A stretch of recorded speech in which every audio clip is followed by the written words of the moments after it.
Welcome back to the Spook House. Hope you're all doing well. My name is Phil, and I believe you all know my co-host, Doug, the Long Island dumpster dweller of... oh, Galliardo. I don't know. I was trying to think of something. I was like, shit, I don't have anything lined up. I'm glad that you remembered my confirmation name rather than my last name. What's that? Long Island dumpster dweller. Oh, yeah. You said it yourself. I already forgot. I don't even know what I said. Zero memory whatsoever already. So yeah, how's it going over there? I know it's kind of a late episode. You just got off work. Yeah. We had Kevin James. Oh, that was tonight. Show. What's that? Huh. I said that was tonight. Oh, yeah, that was tonight. We have him again Thursday. His shows are always pretty early, though, and pretty easy, so I just scarfed down some pizza before this episode. Ready to get it rolling. Well, I mean, it's Sunday now, so he's doing another show on Thursday. Comedians usually do, like, back-to-back nights. He doesn't do that. Really? He never does that. He never does, like, one early show, one late show, or not even, like, two coinciding days. Never does that. So what's he going to do until Thursday? Hang out in Mineola, because that's where he lives. Where's that? It's like a half hour away from here. That's where he was born. Oh, okay. So that's why he's doing it. Yeah, he could literally never play anywhere else and just play here and get a big paycheck and then do whatever he does. All right. Well, I guess we're not talking about Becky, so we'll go ahead and move on. But we are going to talk about... Oh, real quick, before I get into it, shout out to everybody that came out to Fear Fest last weekend here in Raleigh.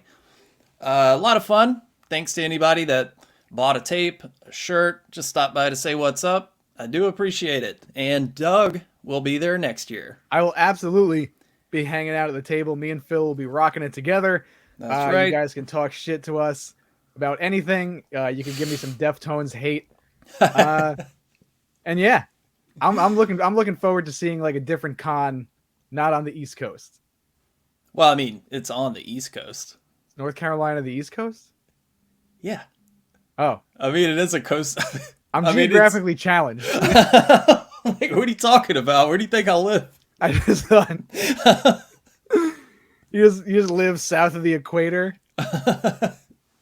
Well, yes. All right, cool. So still East Coast. A different con of the East Coast, I'll say.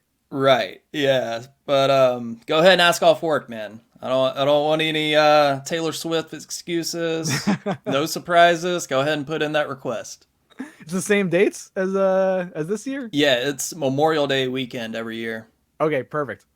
I never do anything for Memorial Day, and that's a holiday I really don't celebrate, I guess. Yeah. So it'll be fun. Yeah, and it'll be fun to come. I'm sure I'll come to North Carolina before that to come and hang. But yeah, coming for Fear Fest is a must.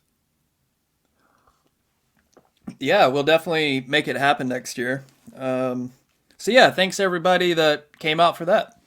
Well, Doug, it appears that we have kind of another divisive episode on our hands, a little bit. Yeah, we're kind of both sitting on opposite sides of the spectrum for this movie. And when I was going into this movie, you know, bright-eyed and bushy-tailed, I was talking about Boogeyman, by the way. Yes. We are talking about the new Stephen King adaptation. With, I would say, if I had to give it a plus for me, the cast was pretty solid. Sophie Thatcher from Yellow Jackets is incredible. David Dastmalchian, always good to see him pop up in something. The little girl, I'm not really sure what she's from. Madeline something, I think her name is. I could be wrong. But yeah, you had a pretty... I mean, we both, when we first saw the trailer, we weren't really hot on this movie. Assumed it was just going to be a, throwaway, forgettable type of thing. I mean, it's called The Boogeyman. Come on. And there were already like 4 other Boogeymans preceding it. Yeah. And when I saw the trailer, I was like, this is going to be the most generic shit I've ever seen. And I mean, in a lot of ways it is. It is a story that's been told 1,000 times. There's a monster that comes out in the dark. It's called the Boogeyman. Okay. But I felt that it took that generic story and elevated it a bit. Like through some really good camera work. I think the acting was very strong. And there were some decent scares. I don't see why you hate it so much, but help me understand, Doug. I don't hate it so much. It's just that the biggest offense for me, at least when going to see a new movie or any movie that I haven't seen before, whether it be old or new, I felt very bored. I was just bored because it was a very dour type of movie. I mean, we're not going to spoil it for people unless you want to do a spoiler type of review. I think we can kind of tread through this movie without spoiling it. Okay, so I won't go fully into detail, but the main premise of the movie, aside from Monster Under the Bed, it's a very depressing type of movie, and that it didn't leave room for a lot of fun. Like you said, it was a story that's been told multiple times, and I just feel that it didn't do anything.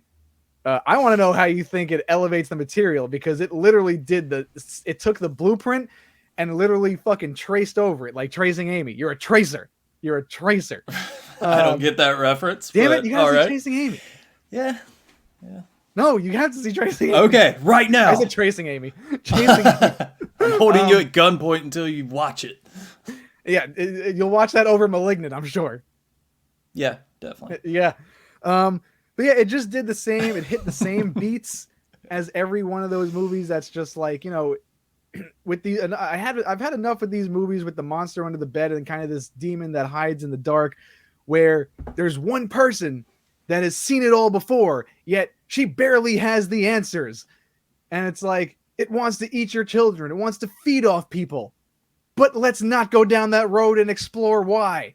It's just, that's what it is. And this movie was very surface level. It scratched the surface of grief. That was like the driving force of the movie. And while, Sophie Thatcher, I think there's a thing going on with Yellow Jackets where, because Jasmine Savoy Brown is in Scream 5 and 6. Right. They're suffering at the hands of like some of the worst writing. And they're doing what they can with it because they're phenomenal actors. But Sophie Thatcher, she's really great. Yeah, she was really good in this. Like I said, the whole cast, the acting was A+. I mean, I had no complaints at all. I thought the sisters had good chemistry together, even with the dad. I was like, I'm buying that this is an actual family and they care about each other. Yeah, their relationship, how the dad wasn't just like a complete dick and standoffish. He was just having a hard time with his feelings, and it was like a natural it felt like a natural relationship. What wasn't natural in my eyes was the friends who were like bullying the shit out of this kid for no reason after, they know what's going on. I'm like, all right. Well, it was mainly that one girl, the blonde. Yeah. And I mean, Diva high school girl number 1. She didn't really have a name. I almost clapped when Sophie Thatcher slapped the shit out of her. I was like, that was good. She definitely well-deserved slap. Yeah. But other than that, it was just like that dynamic felt very like forced. Like that's like something you'd see in like an 80s movie. Like, oh, the bullies and they're all like the friend dynamic just wasn't there. Which is fine. It was like a little part that really didn't, hurt the movie for me. Everything else did. And it was literally, I was thinking while just watching this movie, and it kind of makes sense because the writers of this movie wrote A Quiet Place. It was literally A Quiet Place without the deaf girl. Yeah, I thought the creature was very similar to the thing in A Quiet Place as well. Looked like a mini Cloverfield. Yeah. And I liked the creature design. Did you? I kind of liked how I did. Well, yeah.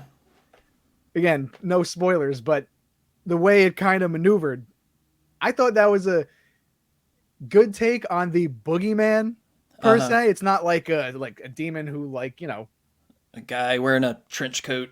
Yeah, something like that, or like something. Fucking. Also, speaking of a guy wearing a trench coat, which Get kind of him, an Doug. odd sidebar. What? I said, get him, Doug. He's like, oh, and also, and the by the other way, Starting to feel like Lewis Black and wagging my finger. No, I didn't realize that the Nun 2 was coming out so soon because that's the one of the trailers that I saw before it. Did you ever see the first one? It's a pile of shit. I skipped it. I was Don't like, nah, I'm don't good. do anything. Just I didn't even like the Nun and the Conjuring 2. And I know how you feel about the Conjuring movies, but I actually like The Conjuring 2 more than the first one. And really? Yeah, I thought The Nun was pretty creepy in that. It was I've only seen it fine. once, but yeah. Yeah. I mean, a lot of people feel the same way as you. I like the character. I like the actress that plays her because she plays it creepy. But like James Wan just sometimes goes overboard with the CGI, and when they close up on her face, it made it less intimidating for me, at least. But yeah, it's just another cheap jump scare movie. I didn't see who's writing it, but if Gary Dauberman is writing it, then fucking all hands on deck. Get ready to throw up. You recall names so well, like actors and writers and stuff. It's called autism. Look it up, baby. Like, it's hard for me to, especially newer movies, recall every person's name. I mean, I know like the big names, but Yeah, well, Gary Dauberman's name doesn't matter. But yeah, I don't know. I guess I just have like, I don't know. I look it up enough times for it to actually stick. But hey, you write things down, so that works. yeah. So, say something good about the Boogeyman. Other than I thought I did. Other than no, I know you did. Let's say some more good things. All I can say. Yeah, I know. No, I want to know how do you think it elevated the material? I thought that there was some really clever camera work, and Rob Savage, that's his name, right? Yeah. Rob Savage. So he directed Host, the movie that came out during the pandemic, all shot over Zoom, and he also did Dash Cam. Did you ever see that? No, I haven't. I didn't see Dash Cam, but Host. Okay, I was thinking of. You know what movie I was thinking of? The Guest. Oh, that's a great movie. Yeah, I was thinking of that movie, not Host. I didn't see Host then. Oh, okay. I was thinking of The Guest, and that movie was really, really good. Yeah, I gotta rewatch that. The movie was good. Yeah, the whole atmosphere and everything. It was more like a thriller. Yeah, who directed that? Oh, it was some. Yeah, I'm not really sure who directed that one. I want to say this is probably wrong. I want to say it's the same guy who did VFW, but I'm looking it up right now. Could be wrong. Adam Wingard. Adam Wingard. Oh yeah, his name sounds really familiar. Oh, he did Godzilla versus Kong, really? And You're Next, Death Note, and VHS 2012. Which segment? I don't know. Doesn't say. It just says VHS VHS. is really great. Yeah. But yeah, really enjoyed The Guest, but no, he did not direct that. He did Host and Dash Cam, which I've heard kind of mixed things on, but I know a lot of people liked it. Is that the one with Steve from Stranger Things, Joe Keery? I think that's a different one. Okay. Yeah. Same premise, I believe. Yeah. Or similar premise. So this was his first time not being restrained to found footage or, these non-traditional concepts of ways of making film. But I don't know, man. I thought that he just took an average story that's been done 1,000 times, and I thought there was some really good camera work. There were some unique shots and transitions in between scenes. I'll give you that. I mean, there was a lot of good camera work. The intro, you know what, for me? Yeah, the intro was cool. Really like worked the intro. That slow pan. Yes. It just goes all around the room. And that was the most creepy part of the movie, personally. And I loved the title card. I loved how it was so simple. It felt very 80s when it was panning out of the house. And I loved how, again, I don't want to jump into spoiler territory, but just the way the Boogeyman was portrayed in the intro, I was like, oh, this is very like it's setting a very creepy tone already, and then it fell apart for me. Yeah, and But I did like how the boogeyman can mimic other people's voices. that's exactly what I was. Yeah, I didn't want to Yeah, really say and that, but yeah, if you have a chance, watch this in theaters or like with a decent surround system, because sound design was really good too. There's another bonus. So you'd hear like a little voice on the left side and then something on the right. So yeah. Anytime you can go to the movie theater to see something like this, it's always great. This probably really worked with the crowd too. it did. Um, Yeah. yeah, that's about all the positive things I have to say about it. But yeah, the intro, I was ready. I didn't go in. I went in with just a low bar. After talking to you, you said you were into it, and it was better than expected. Yeah, I was like, well, I'll be damned. I actually thought it was pretty good. I'm glad you liked it. I didn't say amazing. I didn't say 5 out of 5. I think I give it like a 3.5 out of 5. That's very average, very fair score. And I think it gets that extra star because of just the acting and yeah, everything I said before. And I thought there were some decent little jump scare moments. I thought the scene with the red light that kept flashing on and off, I thought that was kind of different. Oh yeah, Unique. yeah. Yeah. Definitely brought it into like the modern day because the story is, I believe, from 1973. Stephen King's short story, The Boogeyman. So they obviously didn't set it in the 70s, so they kind of had a lot of technology to work with, which is cool. Like that strobe light. Yeah. I think I don't know how well the darkness, like how the creature was hiding in the dark, how like it was taking advantage of that, because I did like the creature design, so it would have been cool to like see it a little Yeah. more. So the mystery was kind of this. When I was watching it, I wasn't really enthralled by the scares or like the setups. I did like, though, I'll say this positive thing, there was no real big like music cues to let you know the scare is coming, which a Yeah. lot of movies do in these mainstream like popcorn horror movies. Hmm. Really good use of sound in the score. Uh, give it that. You know what?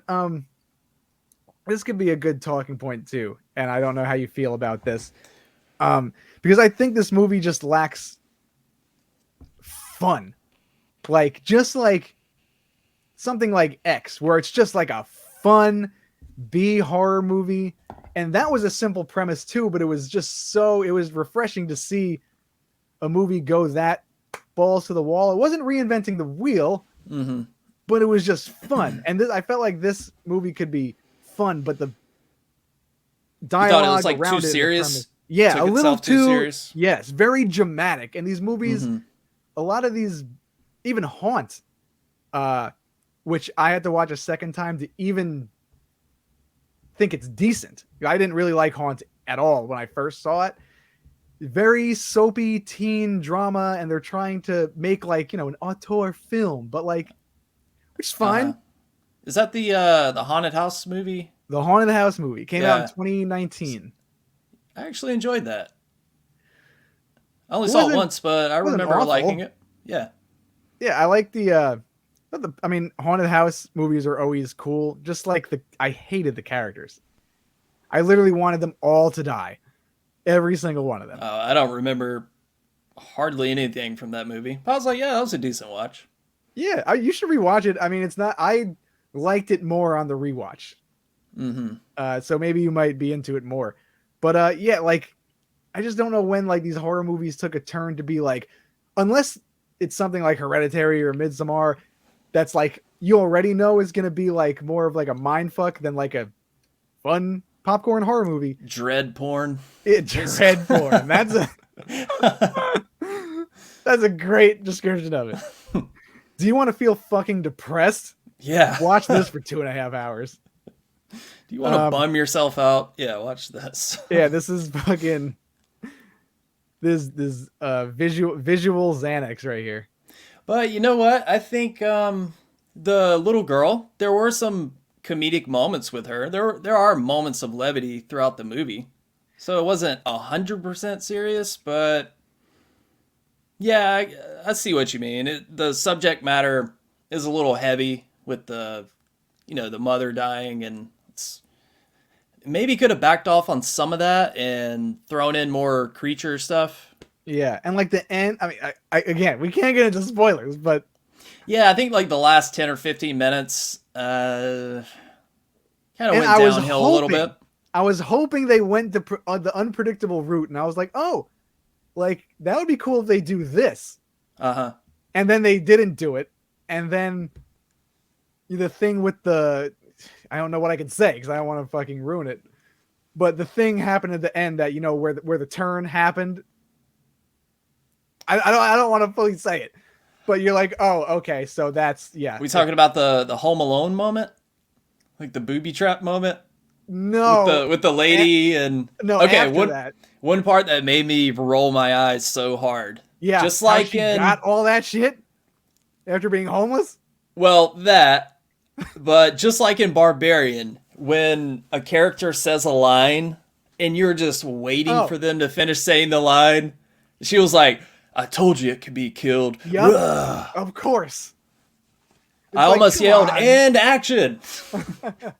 All right, cue him in 3, 2, 1, go. There's like a space shuttle launch. I hate when movies do that, man. It doesn't even work in like the campy horror movies. Like it just doesn't. It's just so hacky. Because that's what's gonna happen, but just don't do it. Maybe this can be a contender for best impression of the Kool-Aid Man on next year's Spookies Awards because Barbarian took it last year. That was we gotta write that down. Wait, did he jump through a wall to get to her? I don't think he did. No, I think he did like the springboard back up like X-Pac. It's close enough. And he like drop kicked her. Yeah. Very Mothman-esque. The Kool-Aid Award. Yeah. But there were a lot of things in this movie that just turned me off, and it just didn't grip me enough. Okay, the scene where the little girl's playing the video game at night, and she keeps doing that move where the character pulls out the bow and arrows, so it'll like flash some light on the screen. I thought that was pretty cool. I've never seen a movie do that. It's definitely different. And then she flies into the TV. I was like, I like that scene. That was really well done. I just wish they would have just went for it and just like, let's see a full on. Was it rated R? I don't think so. PG-13. Okay, yeah. For a PG-13 movie, this is like one of the better horror movies. You think so? For PG-13, yeah.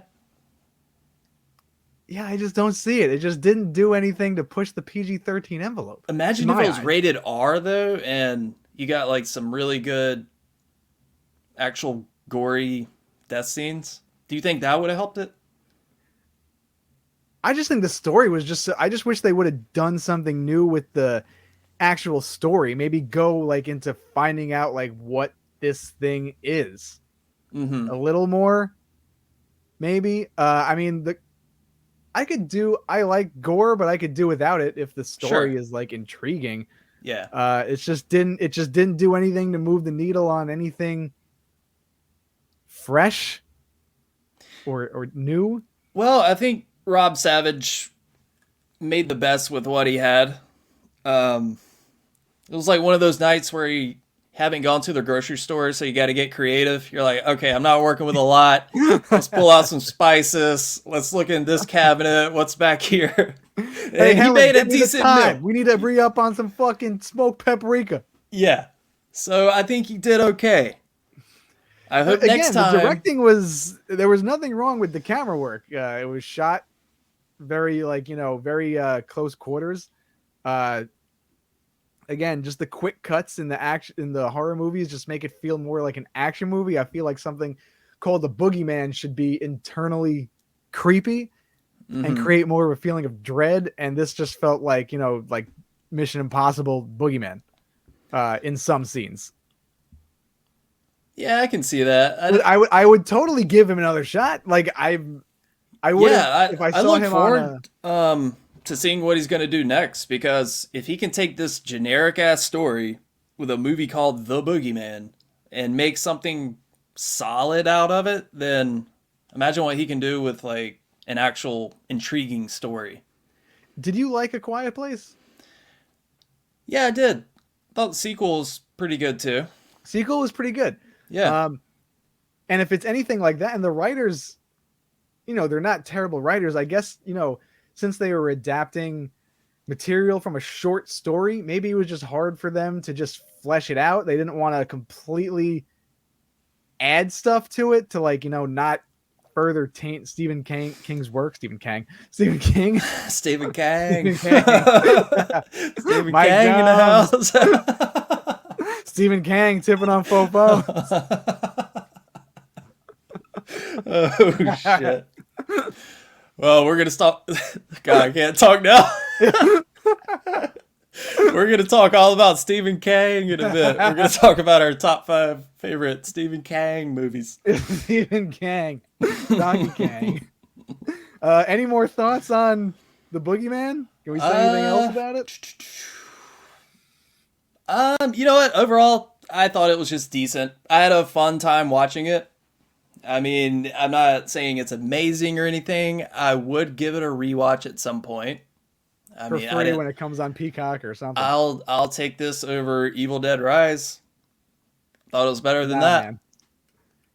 Evil Dead Rise was at least fun. I don't know. I had fun with this movie. Okay, I'm glad you did. Let me pose a question to you. All right, pose it. If James Wan had directed this movie and everything was the same, do you think people would be this hard on it, including you? I think I can only speak for me in this sense. I think I've heard people are enjoying this movie, and that's without James Wan. So I think if James Wan did direct it, maybe people will praise him more. If I saw it and if I knew it was directed by James Wan and I saw it and going into it, I knew it was James Wan, I would be like, wow, he fell far from that plateau. Well, James Wan kind of does a similar thing. Like, he takes a story that's been done 1,000 times, family moves into a house, scary things happen, but people like those movies because of the slick camera work and the acting is usually passable. So if, like, The Conjuring gets all this praise, how come this movie gets kind of shit on? It's a good question. I think The Conjuring does what The Conjuring does and what James Wan did, at least with The Conjuring, that's to me taking the possession genre and amping it up. I know you're not a big fan of The Conjuring. I just think it's okay. Kind of like this movie. I mean, it's just sort of... This is so low. It's so weak to me. The way how possession is portrayed in The Conjuring, I feel like it's just amped up to 11, and the scares really get you, and it's just like heart racing. That's how I felt when I first watched The Conjuring, and I've seen it at least, I don't know, 5 or 6 times. Every time I watch it, it still creeps me out. The jump scares are always effective, even though I know they're coming. I still get that unsettling feeling. And it's just, and like, you're just watching this family get torn apart. And maybe they're just, in my eyes, they're selling it better than these people in The Boogeyman. It was just, again, just the pulse was just flat. There was no no big climax, really. And The Conjuring was more, I mean, it was a little actiony, but like it was more in the vein of like a true horror movie, if that makes sense. Yeah, that's fair. Yeah, well, look, regardless of all that, I think it's safe to say that we'll both be looking forward to whatever Rob Savage does next. So, yeah, I'm looking. He might be one of those guys to look out for. You know, we need some new directors coming up. So yeah, he has some promise. He definitely has some promise with and even the writers. Like, A Quiet Place was really, really good. They just repeated it in this one on a smaller scale. And and they didn't fake me out. Sorry, guys. But yeah, they're not. I don't think they're terrible writers. I just think maybe they should stick with the original screenplays rather than adapting something that's already done. Yeah, I agree. And if you're gonna pick something like a short story or something, pick something a little more unique than a monster comes out of the closet when it gets dark. I mean, They saw that and went, come on. cash grab. And then PG-13. Let's go. I'm sure it made money at the box office this weekend. We'll have to look at the numbers tomorrow. Oh, hey, before I forget, so I went to the Alamo Draft House to an early screening last Tuesday for this, and they were handing out these promotional keychains. Pretty cool. I love a good movie promo item. Like, Alamo does that all the time, so you're lucky you have one right next to you. yes. AMC So doesn't give a fuck about their customers. here's what we're gonna do. Bass fishing. If you mess, that's an inside joke. We'll get on that road. If you message Stephen Kang to the to the Spook House to the Spook House Instagram, just send us a message. Say Stephen Kang. I'll send you one of these along with some Spook House stickers. So there you go. I got like 4 of these I'm gonna send out. So if you're listening right now, hurry up, jump on it. Say yell Stephen Kang. Even better, send a voice note of you saying Stephen Kang. Yeah, even better. All right, well, I don't think we have a whole lot else to say about the Boogeyman. It's pretty good.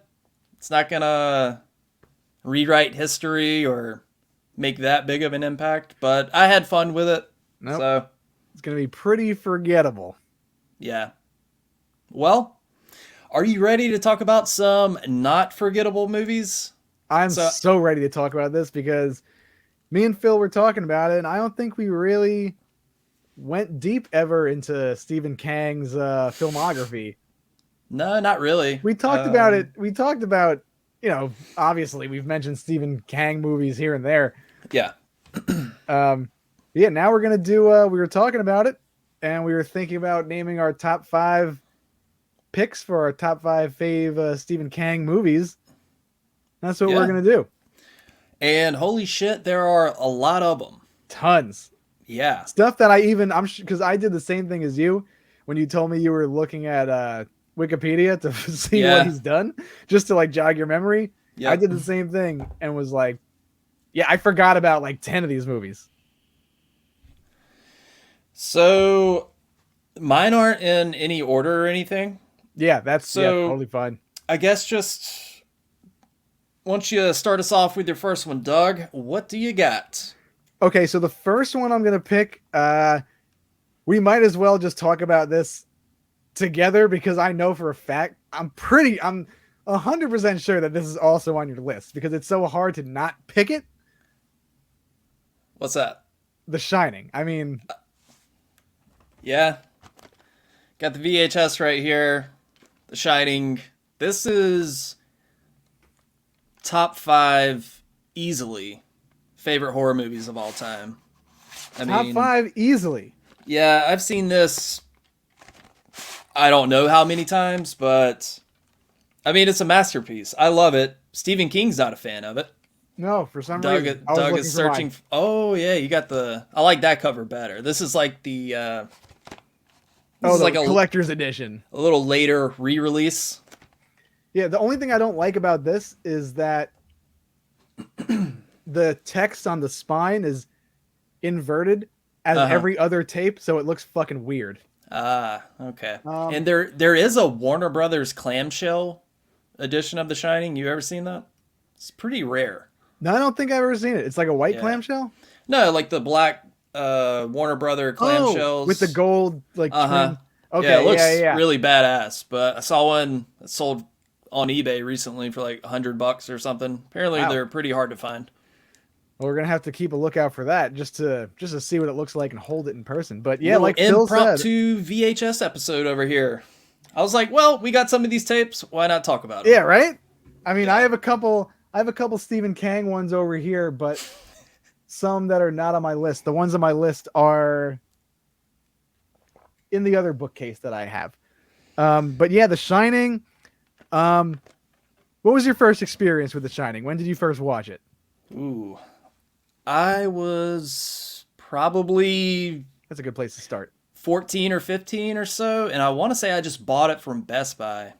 Back in the days when going to Best Buy to the horror DVD section was like an event. God, And they were I miss actually those days. organized and things just aren't thrown about. And now you go in there and it's like home security equipment and dishwashers and TVs and that's it. The They have, movie like, section literally looks like it's been ravaged by wolves. The Yeah. boxes are eaten and everything. Yeah, but back in like the glory days of Anchor Bay. Ooh. Anchor, yeah. Oh man. And you had those like 10 disc collections of random horror movies. That was always fun to get. Yeah. And just finding stuff that you never seen before. I mean, it was just like going to Blockbuster. Yeah. Yeah. But I think I bought it around that time and I've watched it so many times since then. I mean, talk about a vibe. It's a vibe, bruh. This movie's definitely a vibe. Fucking Gen Z Phil coming out to play. No cap, bruh. Deadass. On God, for real. Stay prayed up, baby. All cap, no play makes Jack a deadass fuckboy, bro. All cap, no bussin' makes Jack a... Jack Torrance has like the broccoli haircut with a fucking earring. Yeah, Jack. he needs a fresh tape up. Yeah. About to catch that fade, bro. Jack Torrance 666 on TikTok.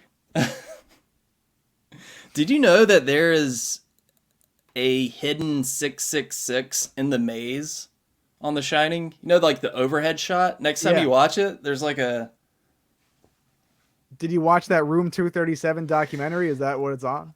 I don't know if they talked about that. I have seen that once a very long time ago, and it's pretty interesting. I don't know how accurate some of that shit is. I think a lot of it is people reading a little too hard into it. Yeah. But there is some interesting theories.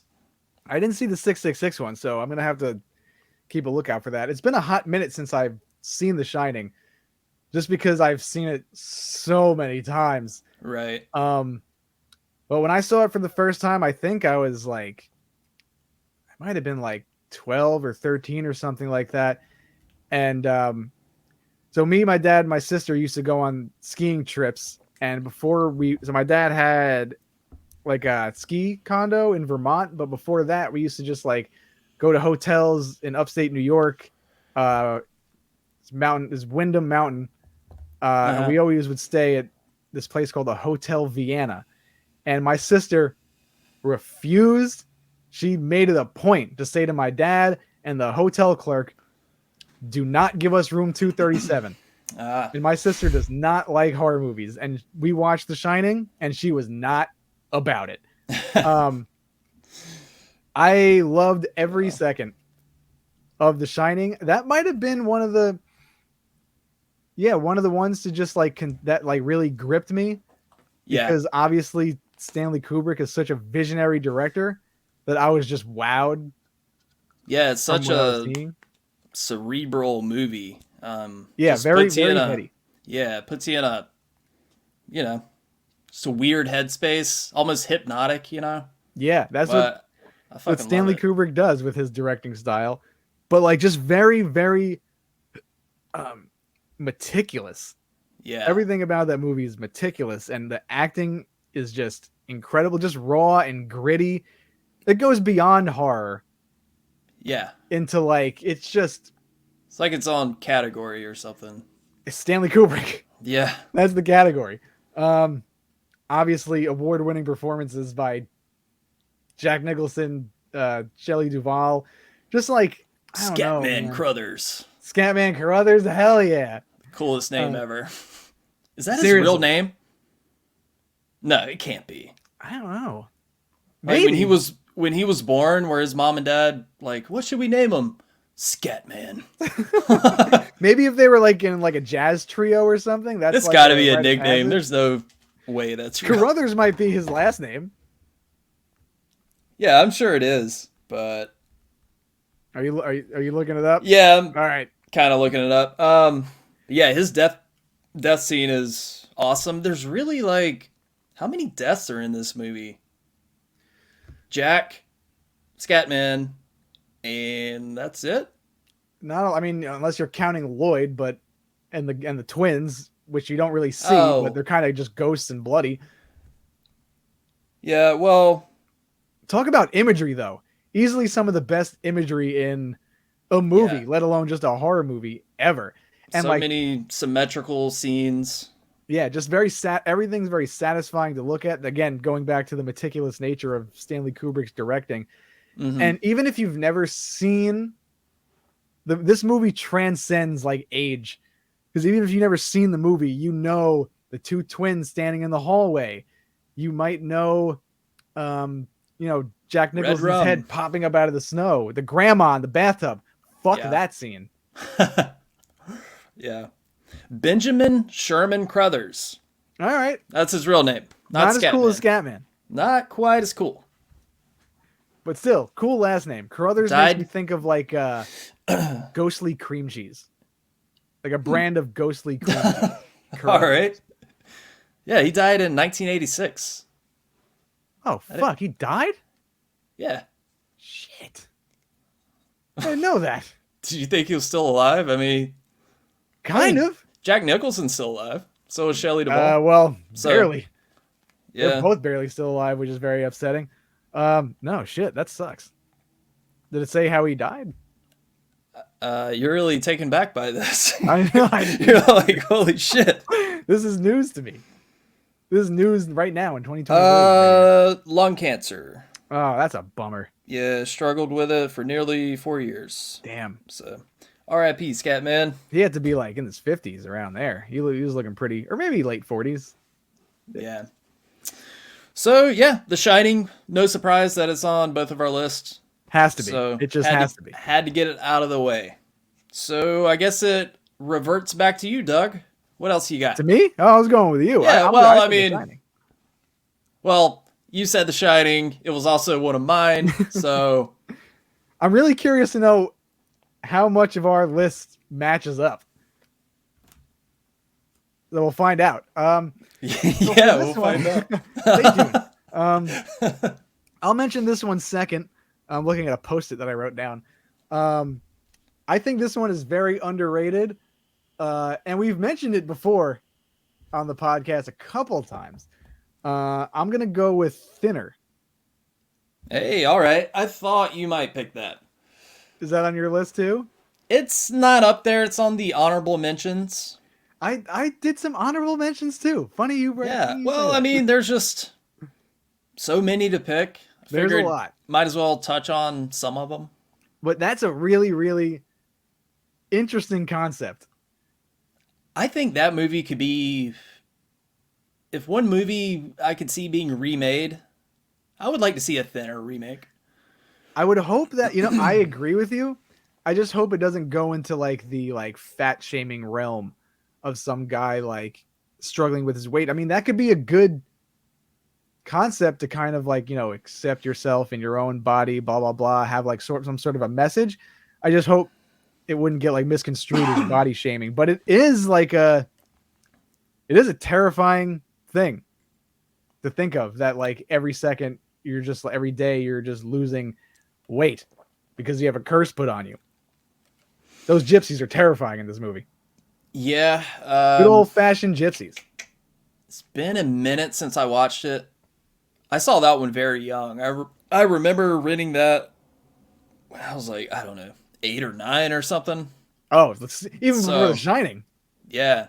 So, yeah, I mean, it's solid. I don't remember like the ending of it or everything. I know the fat suit is really bad. It's pretty. You can literally see his regular chin popping up over like the makeup. Yeah. But it is a very fun watch. A little long. They could probably shave that down a little bit. Probably lose some weight there. Yeah, like a lot of Stephen King movies. So it's a lot of TV movies. Yeah, that's true. Oh wow, I'm a fucking idiot. Wow. So I just realized I forgot to put something on my top 5, which probably should be there, but I like my list. Yeah, All whatever. right. But yeah, Thinner.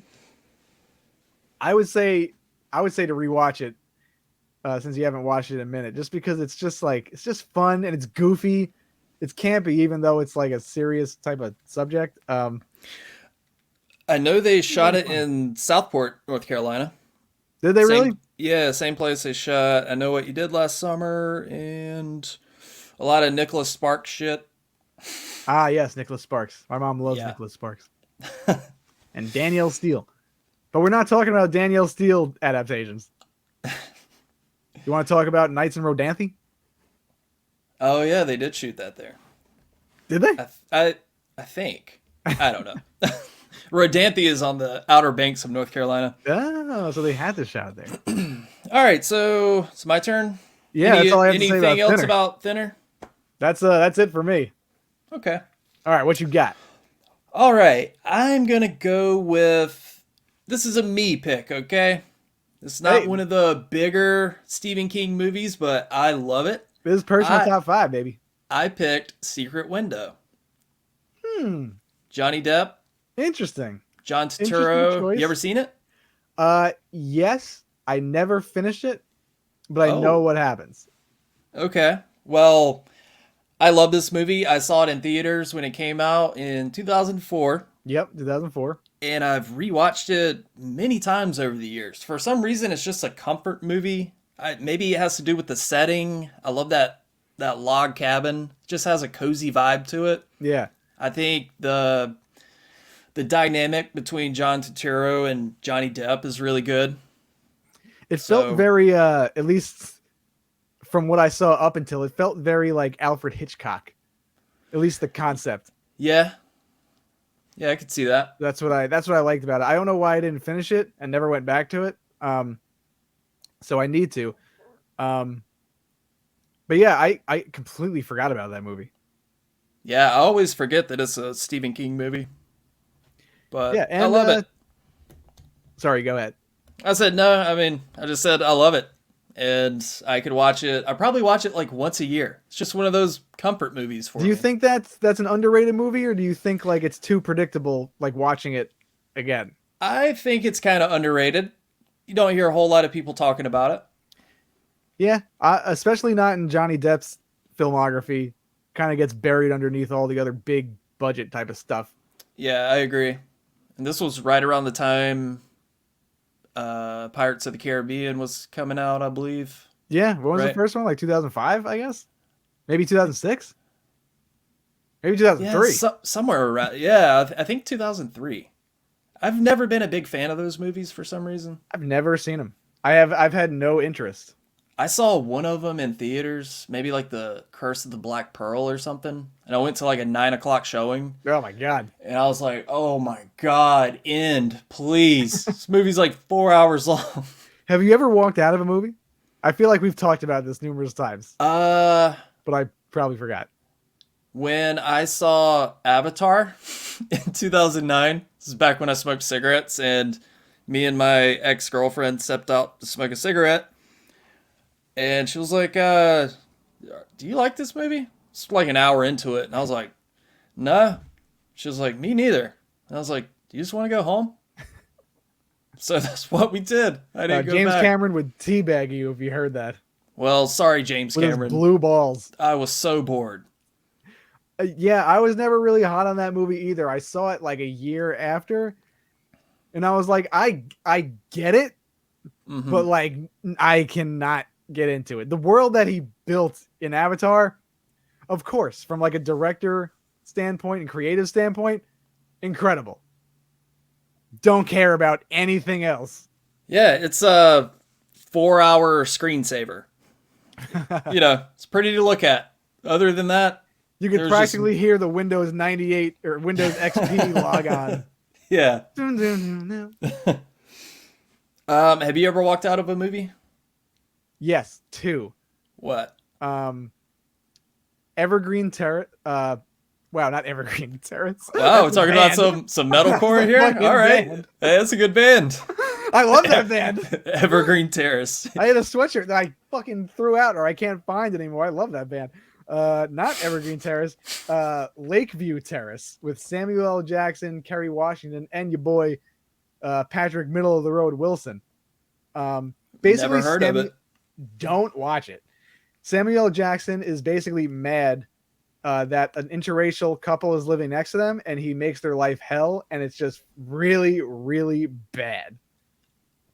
All right. He's literally like a fucking pain in the ass neighbor, just annoyed that like a white dude is dating a black chick and they're in love, and he's like, "You guys can't be happy," and he's fucking shooting holes through the fence and just like breaking in their house and ruining their shit. It's just stupid.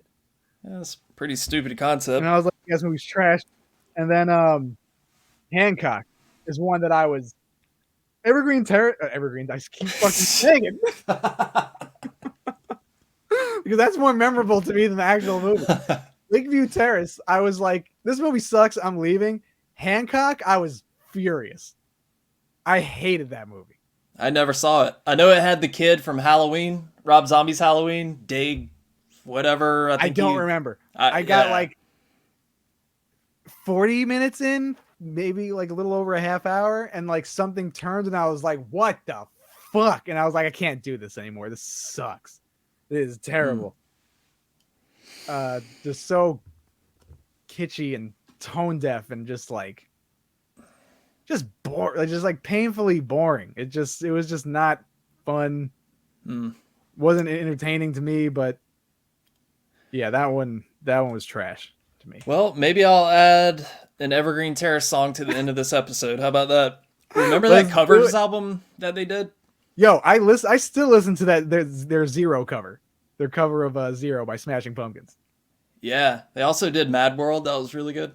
Yeah, that album was fire. Dude, Wolf Biker, when that came out in 2008? 7, 8, yeah. Fire. I saw them play a very small club when they were touring that album. Oh, really? Wow. Yeah, it was fun. I wish I would have saw that. All right, Doug, I believe it is your turn. What is up next? All right, I'm going to go... which one do I want to pick on my list here? I'm just going to go with something that just I've seen so many times, and it's Shawshank Redemption. Solid pick. Love that movie. Yeah. I think it's just a beautiful story, and it's a classic. You wouldn't think... I mean, Stephen King is obviously a very talented writer, but going from like Shawshank to The Shining and like how people adapt it, as a young kid, I was like, holy shit, that guy did this? Or like he wrote both of these things? I mean, Morgan Freeman and just like the concept of like getting to know these prisoners who are not like, they've done bad shit, but you're really getting to like know them is interesting to watch as like a kid. I think I watched it in school the first time. Oh, wow. It's not really a kid-friendly movie. I mean, there is in the shower, that scene. Yes. And like the hanging. Yeah. Maybe I didn't. I remember watching it in school for some reason. Maybe I'm lying. I watched Amistad in school for some reason. We always watch Forrest Gump. Yeah, that would make me not want to watch movies ever again. You don't like Forrest Gump? It's all right. I mean, I don't really like Tom Hanks that much. That's why I haven't watched The Burbs. Wow. Yet. I'm just not a big fan of Uncle Tom Hanks. You don't like Castaway? That's okay. I mean, there's some movies that I'm like, this is a good movie, but like I would rather someone else in the role than Tom Hanks. How about The Green Mile? Stephen King Green movie. Mile was on there. Green Mile I was thinking about. Dude, that movie, I haven't seen it in a long time, but I'm like, I don't feel like crying tonight, so I don't want to watch The Green Mile. Exactly. That is a fucking tearjerker. I can't watch those movies where people get like wrongfully accused and they're just berating them. I can't do it. Those movies, dog movies, where like the dog obviously dies, and like those types of movies where like they arrest like a black man that's wrongfully accused and white men are just being fucking evil. I can't watch it. It fucking makes me cry. Yeah, well, avoid The Green Mile if you feel the same way. I mean, it's an amazing movie. It's great. All Shit, what movie were we Michael talking Clark about? Duncan is the man. We were Yeah, talking about R.I.P. to that dude. Hell yeah, Yeah. he was the best. He was Yo, so did you ever see the Slammin' Salmon yes, Broken yes, Lizard? and I knew you were gonna say that, Oh, movie's dude. so funny. Such an underrated movie. Yeah. Yeah, Yeah. folks listening, if you've never seen the Slammin' Salmon, it's made by the same guys who did like Super Troopers and all that. Yes. But that movie never gets really talked about. No, not at all. And it it's really so like funny. depicts the restaurant Yeah. industry. I think it's better than Super Troopers. Oof, that might be blasphemy. But I could see the debate. Mm-hmm. It's right, it's up there. We could do a Broken Lizard episode. I don't give a shit. I'm down. When he's like, oh my god, where he was like, meat drapes. Oh, it's yeah. the droppities, sir. Whatever, motherfucker. Whatever, motherfucker. He's so funny in that movie. Yeah. Yeah, So- we could talk about fucking Broken Lizard movies all day. Yeah, but back to Shawshank. Yeah, I mean, there's not a whole lot we can say about it. I mean, it's a perfect movie. It's one of those 5 movies, out of 5, if 10 out of 10. I could start watching it at any point, halfway through the movie, but if I come across it, I'm like, I'm watching this. Yeah. And dude, the part with Brooks, his whole speech about his like suicide Yeah, note, he can't basically. operate on the outside because he doesn't feel comfortable. He doesn't feel that's upsetting when he goes to like the supermarket and he just doesn't. Yeah. He just can't function in the real world. All he knows is prison. Yeah, that is a heavy fucking scene. It's sad, man. But like the yeah. ending when they meet on the beach and everything, it's just beautiful. It's just It's a a story about great movie. friendship when you think about it. Yeah, it is. Yeah. They meet on the inside, and Andy Dufresne is doing his thing, and they're all separate. They all come together. Another long movie, but like it keeps you again. And Frank Darabont directed that too, who first showrun The Walking Dead, and he's done so many other things. And also The Mist, another Stephen King movie. I haven't seen it. Really? No, I think we I've talked about never- this, right? Yeah, I think you told me to watch it, and I haven't gotten around to it yet. It's on my honorable mention list. I tried to rewatch it recently, and I realized that even if it's just a character, like the cliche Christian character that won't shut up about the Bible and the end times and Yeah, judging people, even if it's a part of the movie, I have a hard time listening to it. And I was like, I can't listen to this right now. Like, turning it off. But it's a decent creature feature movie. So definitely check it out. yeah, that's what I've. All I've been hearing is the twist. The twist is great. You got to stay for the twist and blah blah blah. I somehow avoided all spoilers. I wonder if I'll get pissed off at the preacher guy too. The guy preaching. I think, but, oh, wait, we did talk about this on Yeah. that episode that we'll never. Okay. Oh, that was the one. Long- Completely disregarded everything that we talked about. But Long, hilarious story. Yeah, check out The Mist. Shit. Shawshank. keep it together, buddy. Keep it together. Keep it together. Keep it together.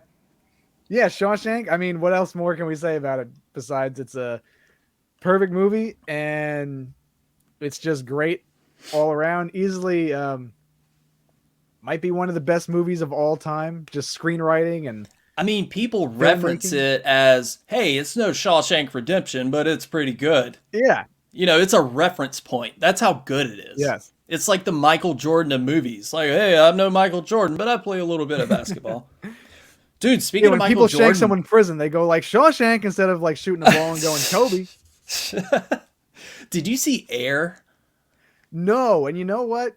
I'm on the fence because like You I would don't like give a it. shit about the white people who invented the shoe that Michael Jordan plays in, but I hear amazing things about it.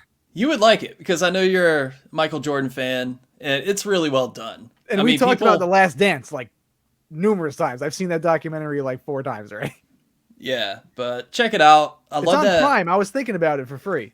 Yeah, a lot of people are calling it a dad movie. Apparently, that's a term these days. Like, It's a total dad movie, which I guess is fair.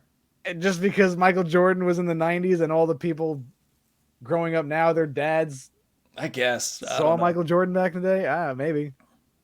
Yeah. Hey, fuck it. Dad movies are good. Shawshank Redemption could be a dad movie. Sure. Why not? All right. Believe it is your turn, child. Okay.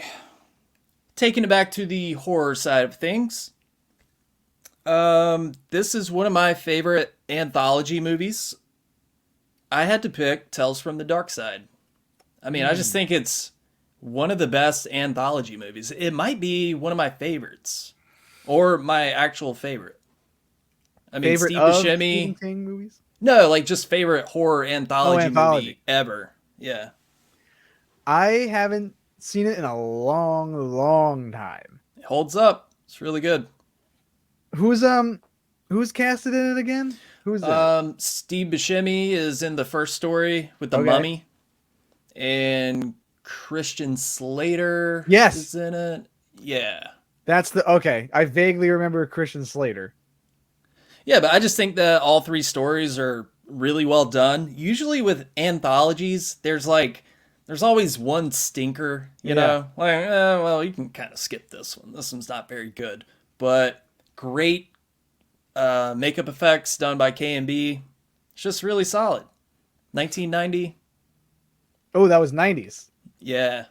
Right on the cusp of 90s. I mean, it still feels like late 80s. It's that weird flux time between, anything up to 1991 still feels like 1989. Yes. And you could feel the transition Yeah. in like some of those like mid 90s movies, like The Craft, basically. You're like, I this rewatched is that a turn. 3 nights ago. Love that movie. That movie still holds up. Honestly, So good. one of my most terrifying scenes is the ending of that movie, because I do not like snakes and like reptiles like that, and they're falling from the fucking sky, and that is not my idea of a good time. Really good movie. Obviously holds up. I mean, casting and everything and story, but they remade that, right? It came out and just kind of sort of came and went. yeah, that was the woke Craft. I don't think I didn't hear anybody talk about it. I didn't see it. No, So- like you said, it was just kind of forgettable. It happened. Did you watch it? No, I would never. I mean, I wouldn't say never. I did watch the Black Christmas 2019 remake, and I did actually enjoy that one. I just wish they didn't call it Black Christmas. I didn't see that one. It has literally nothing to do with Black Christmas. I thought it was just stupid fun. Now we're going off on a crazy tangent. Tales from the Dark Side. Tales from the Dark Side. Check it I out. wish I could say more about it. I just don't remember it. Yeah, I mean, we don't have to talk about it a whole lot, but just throwing that one out there. Check it out if you've never seen it. I believe it's streaming somewhere for free. Probably on So- Tubi. Yeah, it's on one of those. I watched it pretty recently. I don't have it on VHS or No, anything. Do you have it? The artwork no. on the VHS is pretty sick. Wait. Doug is perusing his wall of tapes. I don't think so. No, I don't have it. I have the tease over here. I don't have it. I have another anthology that I thought was it, but I think it's like Tales from the Crypt. I forgot what it was. I don't know. If I do find it, I will get it and send it to you. And I'll send it to you. Actually, I have a ton of tapes I need to send to you. I just got like you got in random. your haul? Just different things. I'll take the Night of the Creeps. I can't have that one, buddy. Like what Night of the Creeps? I don't know what movie that is. Hey, I love you, buddy, but you ain't getting that one. No, that one's yours. No, I'll hook you up with some good stuff. No, So- I'll we'll do a solid trade. But all right. All right, so what's on your list next, Doug? What you got? If we're going with anthologies, I think I know what's coming. you already know. Creepshow 2, baby. Oh, Creepshow 2. All right. That's my Creepshow 2 is one of my top 5 favorite horror movies ever of all time. I think it reigns supreme over the first Creepshow. I love the stories a lot more in the first Creepshow. Not knocking the first Creepshow entirely. I just love the campiness of Creepshow 2. Not a lot of big actors, which kind of doesn't throw me off. That's what kind of throws me off with Creepshow, that like Ted Danson and Leslie Nielsen are in it. I just like, I don't know, takes me out of the story. I love that one though. That's like my favorite story in Creepshow. I do like that one, but I'm like, it's fucking Naked Gun. Yeah. It just takes me it takes me out of it. I like the story. But like the Raft and Creepshow 2 creeped me out when I was a kid, when I was watching it when I was like 14, 13, around there. The Hitchhiker, terrifying story. Again, another KMB effects type of deal with the makeup. What? Another KMB joint. KMB joint, Spike Lee. I love the Creeper in this one. Tom Savini's Creeper throwing the magazines off the back of the post office truck or whatever. That's right, yeah. I just love this one, in and out. This might be my favorite Stephen King. Between that or The Shining, it's kind of hard to pick, but I just love Creepshow 2. I love the imagery of it. I love how it's like colorful and just like gooey and bright. I just love it. What year was that? 87. 87? Because Creepshow's 82, that's right. Okay. Yeah. A lot of years passed between the. Did George Romero direct the sequel? I believe so. I could be wrong. Rick Wakeman, I know from Yes, did the score. Oh shit, I didn't know that. Hey, you know what's another good George Romero Stephen King movie? Have you ever seen The Dark Half? No, I have not. It's actually pretty damn good. I just saw it for the first time about a year ago. But Timothy Hutton. Timothy Hutton is the lead actor in it, and he goes all in. Like, he's just fully unhinged, but really solid movie. Check it out if you've never watched it before. I'm gonna have to watch that one. Yeah, I really need to give it a rewatch. I don't remember a whole lot about it, but I was like, holy shit, this is really good. But did you watch it on tape first, or did you watch it on the on tape. Hell yeah, baby. Gotta check that one out. But yeah, that's Creepshow 2 for me. That's easily any ranking video that we do, or anytime I talk to someone about like favorite horror movies, Creepshow 2 is always like one of the first mentions. Nice. And also, fun fact, I forgot the actor's name, but the dude with the long hair in the first story, old Chief Woodenhead. That's the dude. He was in Mindhunter. Oh.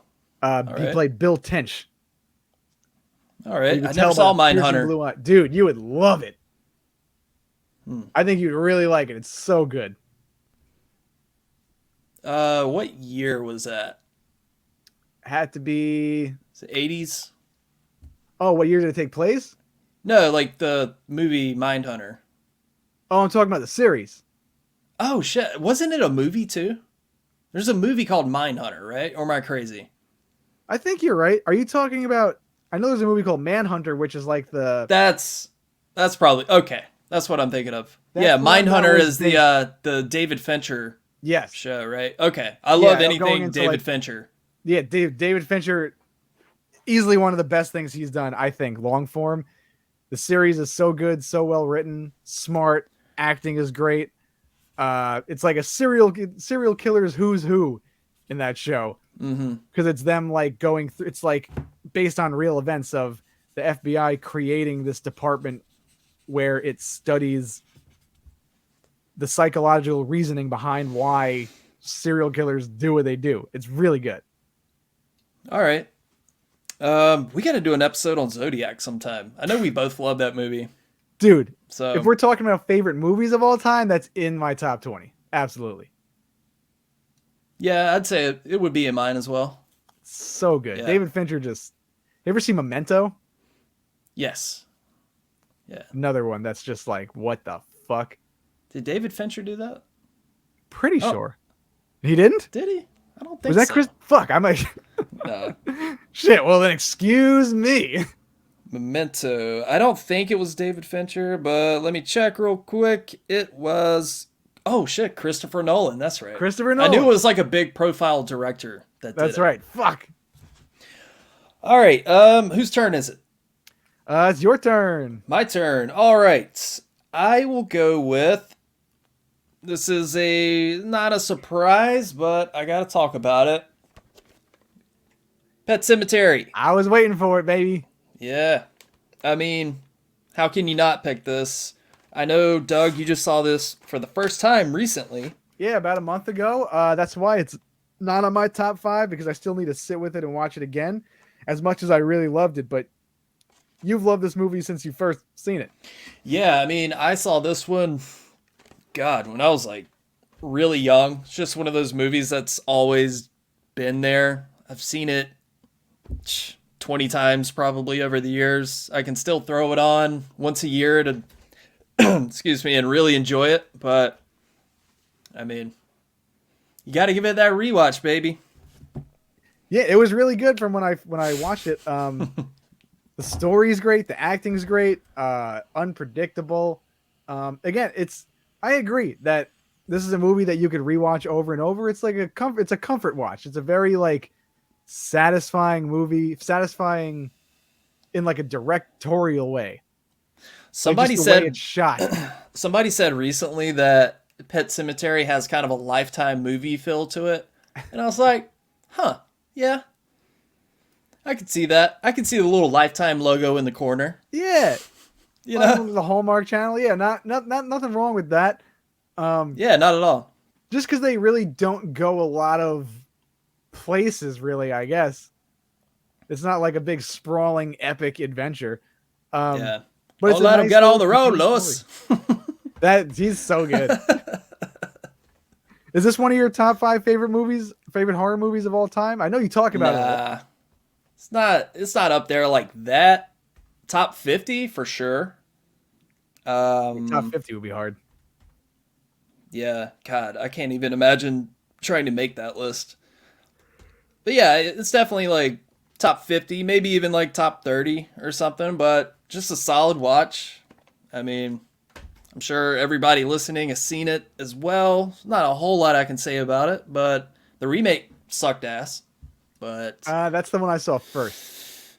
Oof. And now I realize that it's not that great. Yeah. I just Female remember director, by the way, too. What's that? Female director for the original, right? What's Mary Lambert, I believe. Yeah, she did the sequel as well. Which I have 2 copies of that on VHS for some reason now, so you're definitely getting one of those. I'll take it. I'll take it just to have it. The sequel's actually pretty good. Yeah, I would love to get into it. Yeah, great. Just like how you recently watched the Fright Night sequel. Oh yes, finally saw Fright Night 2, and dude, I loved it. Loved it.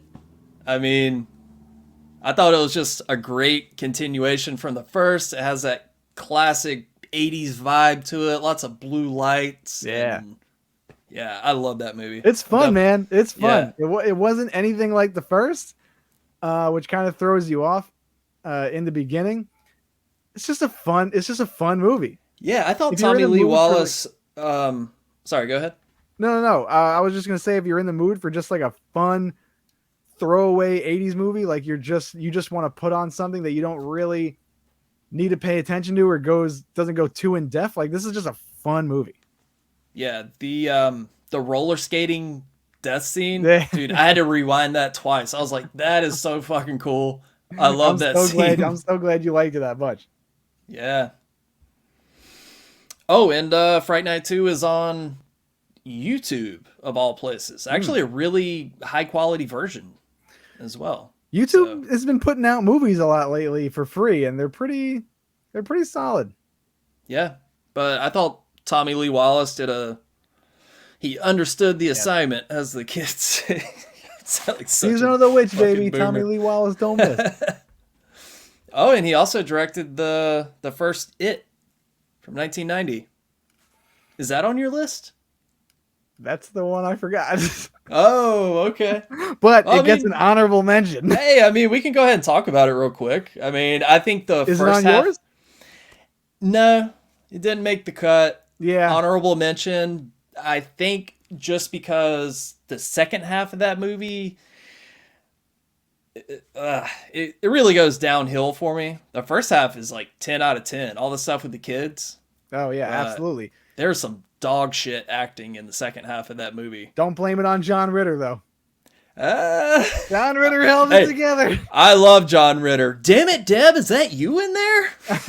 It's like, yeah, maybe take that again, John. You can do better than that. Come on. Nah, they were shooting quick. But I mean, just for the sheer fact that Kiss me, fat boy. dude, Tim Curry. You cannot deny the greatness of Tim Curry Oh, of course not. in that movie. Easily one of the most iconic roles ever. The library scene with the balloons floating and everything. So good. But yeah, it's the movie as a whole kind of is not great. Yeah. I could put it on. Yeah. I could enjoy it. It's like a fucking 8-hour movie. But I only want to see the stuff with Tim Curry. I don't care about anything else. Yeah, I agree. If Tim Curry is not in the scene, then I'm going to be bored. Oh, shit. I just remembered one that I've been making a mental note to talk about all week, and I didn't have it down. And I'm pretty sure you don't either. Maybe. Whose turn is it? I think yours? What you got? Yeah. So, yeah, the last one. Well, yeah. Right? Yeah, go ahead. Yeah, because you talked about Pet Sematary. That's right. So this is the last one. This is my fifth. Yeah, but we can talk about whatever. Yeah. So we can just keep throwing. All right. movies What made the cut? You're not gonna like this one. Oh, wait. Let me guess. Because you famously, we've talked about this movie and you are not a fan. You better not say Dr. Sleep. Fuck, Doug.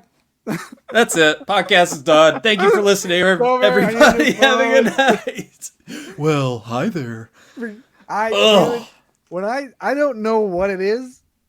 Trash. I just thought that Mike Flanagan took this book and elevated it beyond belief and stayed true to like that. He gave me Stanley Kubrick vibes in 2019 somehow. The casting choices was great. I loved Rebecca Ferguson as Rose the Hat. I love that character. I don't give a fuck what you say. I loved it. Yes, go on. I love them fucking floating through the air like literally like a 2x4 from Home Depot, flat as a board. Like fucking X-Men. That's what this movie was. It was X-Men. The Shining version. Huffing their fucking farts or whatever they were doing. And just the way they brought you back to the hotel, I was like, this is, I don't know, maybe it's a nostalgic reason from me loving The Shining so much, but I was like, yes, I love The Shining. And yeah, I'll admit the set design and everything was A+. They did a killer job redesigning the sets, but okay, cool. I kind of just want to go watch The Shining right now. I mean, The Shining is, you really can't deny that anyone would rather watch that over Dr. Sleep or other way around. I don't know. I just like the continuation of the story. I didn't think you could really do much in it. I really didn't know anything about the book, but I love the idea of Danny Torrance years later kind of suppressing his memories of what happened and then realizing that other people kind of have this ability, and then going cross country in that scene with Jacob Tremblay in the field when they're literally like burying him. Who's that? And murdering him. The little kid. Oh, the kid? Yeah. Okay. And I was like, holy shit, like talk about going for it. And yeah, I'll give him that. Yeah. Yeah. That scene was brutal. I loved how it didn't really pull any punches when it came to the rating. It was rated R. Nonetheless, but I just thought the effects were really good. I thought the story was really good, and Mike Flanagan don't miss, man. In my eyes, he hasn't missed. In my opinion, he missed with that one. I mean, sorry, I don't know. For some reason, I was like, what the fuck are we doing here? What is this? Like, I couldn't get on board with it. Like, it was just like, did you think it was corny? Did you think it like Yeah, didn't make sense? I just thought, yeah, I just thought it was cheesy. The Rose the Hat, God, like, nah. But that's what the character was, though. Well, it She was a wanted to bad like character manipulate kids, so she has to be like fucking Lori Berkner. with her fucking four non-blondes top hat. More What's like going fucking on? Alex from A Clockwork Orange. It was me, Jack Torrance. All right, Doctor Sleep. But yeah, that made my top 5. All right. I have if you want to talk about honorable mentions, I'm pretty sure we have the same. We might have the same honorable mention. I think I have one more. Yeah, you have one more. One more official top Okay, five. so I know this is what my honorable mention is. Well, I had to pick Stand By Me. Never mind. I forgot about that movie too. Shit. Right? Yeah. Do you like that movie? I saw it a long time ago when I was young and was upset and never watched it again. But yeah, I enjoyed it. I liked watching it. You should definitely give it a rewatch as an adult. Yeah, it's just a solid movie, start to finish. It's a perfect movie. Who directed that one? Was that Rob Reiner? Rob Reiner, yes. Okay. But yeah, it the ending just fucks me up every time. Yeah. So sad. It's earth shattering, especially when you watch it as like a kid. You didn't really know that you could conjure up those emotions. Yeah, it makes me every time I watch that movie. So when I was like probably age 5 to 12, my best friend was this kid named Michael. Like we lived in the same neighborhood, so every day we were like building forts or, just doing random shit. We were like those kind of friends, like sleepovers, all that. But yeah, like best buds. yeah, and he died in a car accident when he was 16. Oh, so fuck.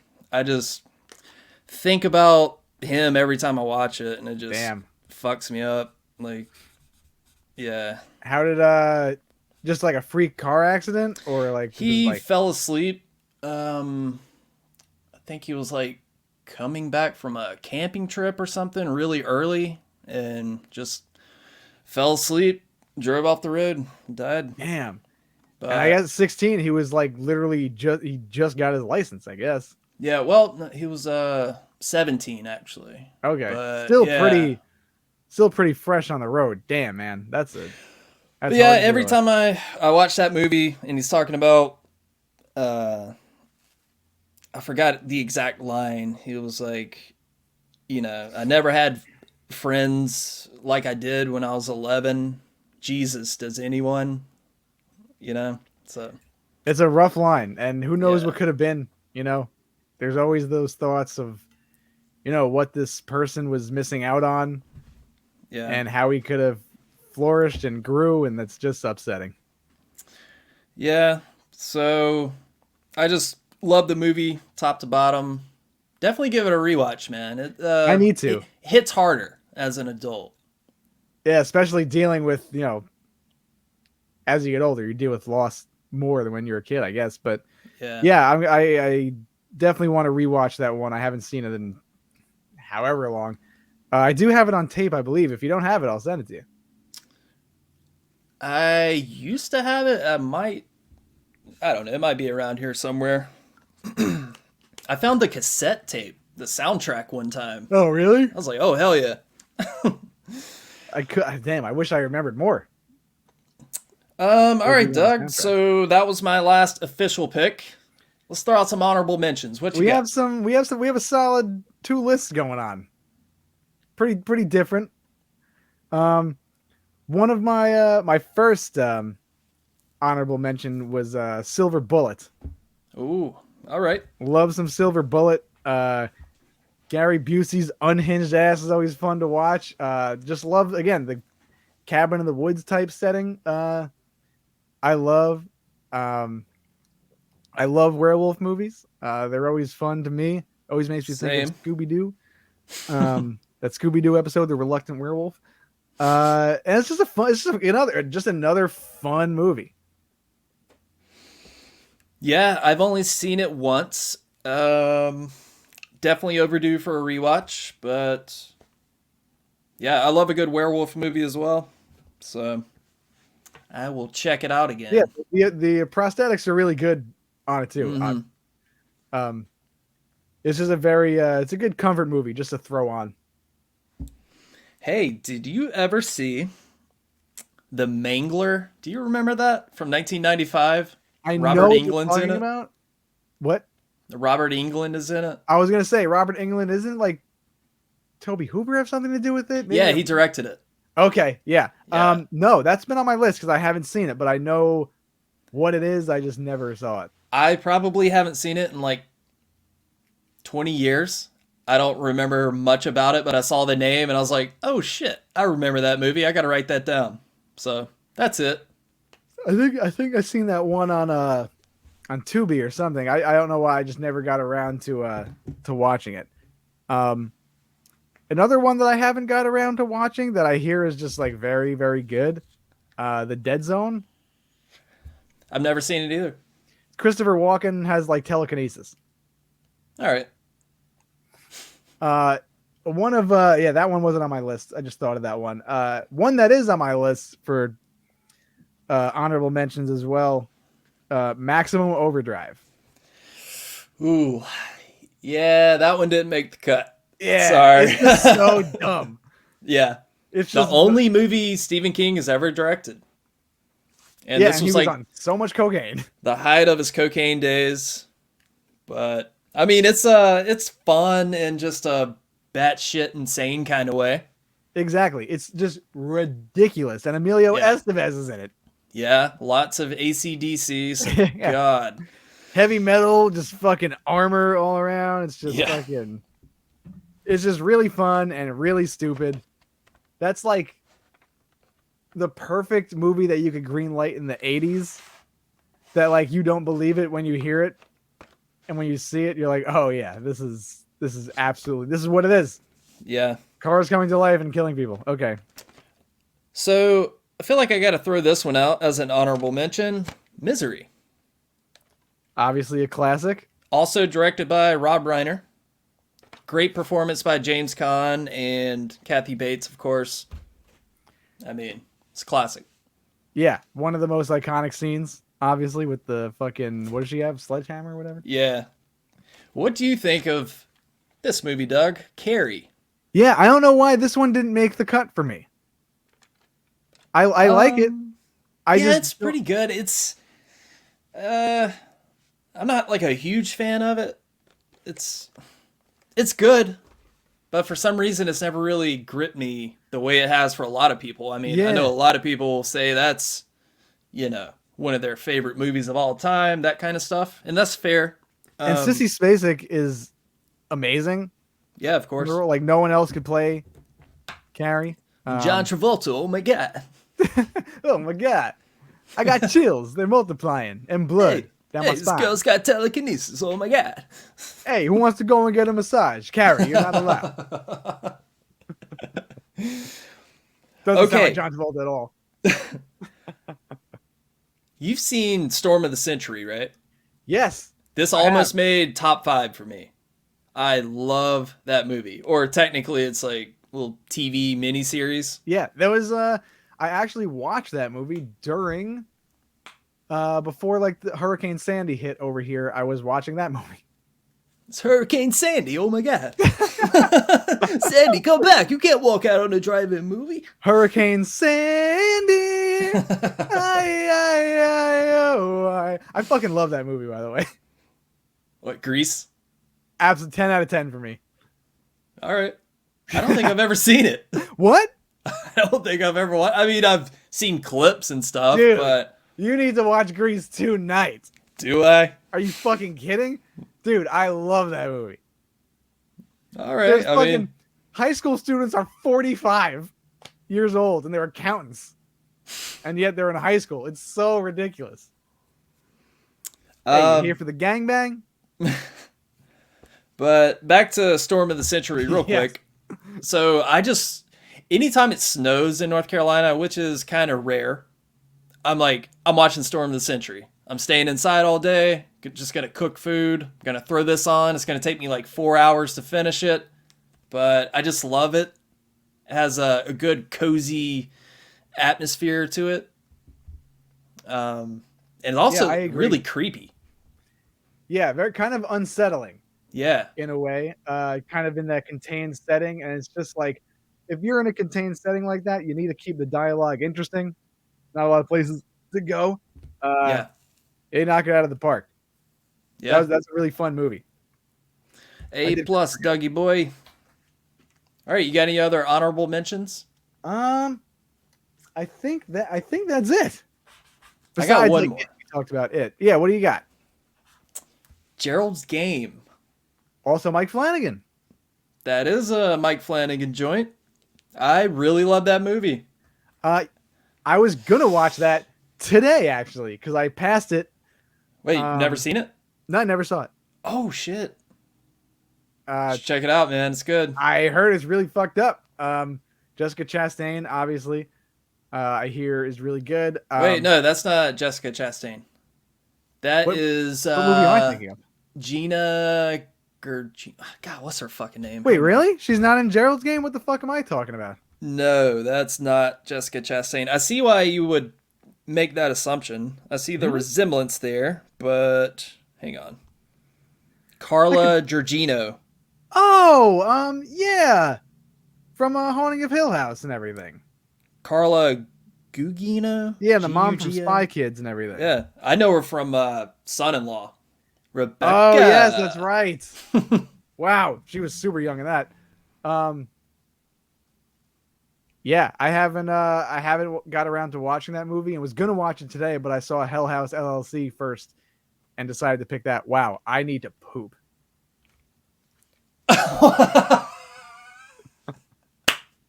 That's staying in the episode. Holy shit! Look, we can go ahead and wrap it up. I mean those two slices of pizza are like rolling down my esophagus right now, and the grease is just building up. Oh shit! Well, on that note, we can go ahead and wrap it up. I mean, sure. I mean, I can hold on a little longer. No, it's fine. This is great. Yeah, this is how we're gonna end the episode. Right. I mean, we pretty much talked about them all. Okay, Doug is like, all right, hurry it up. No, I'm here. I'm chilling. I'm fine. Okay. I'm not sweating just yet. All right, well, anything else to throw out there, Doug? Do we got any news or anything? Not really? Yeah, no, nothing. I'm trying to think of any other horror news that we haven't covered yet. But I just mean like stuff we got coming up. I don't think we know what we're going to do next, but we are going to do another VHS episode because we barely scratched the surface on the last one. Yeah, we're going to do a lot more VHS episodes. Like, so many that you wouldn't believe because it seemed like we got a lot of good reception for that from that video. People dug it, which was cool. Yeah, we're going to keep them rolling. Yeah. There's going to be so many VHS videos. That's right. Like a lot. Yeah, deal with it. All right, Doug. Well, I think that about wraps it up. VHS episode is canceled due to lack of hustle. Deal with it. Sorry. Well, Doug, I hope you have a glorious shit over there. Oh, it's going to be amazing. But yeah, whenever you're done, you can just come back and we'll bullshit some more. But we're going to hang a little bit. Also, yeah, don't want people to forget about the Boogeyman keychain giveaway that you talked about. Oh, at the yes. Beginning of this vid. Yeah, if you hear this, message the phrase Stephen Kang, or you can send a voice memo, and hopefully, I mean, I only have 4 of them, so sorry if it's already been taken, but you can give it a shot. I mean, hurry up and jump on that. I'll send it to you with a couple of stickers, free of charge. But yeah, thanks for bringing that up again. All right, we are going to go ahead and get out of here. Thank you so much for listening, everybody. Doug, have a wonderful shit, and I'll talk to you later. Love you, baby. Love you too.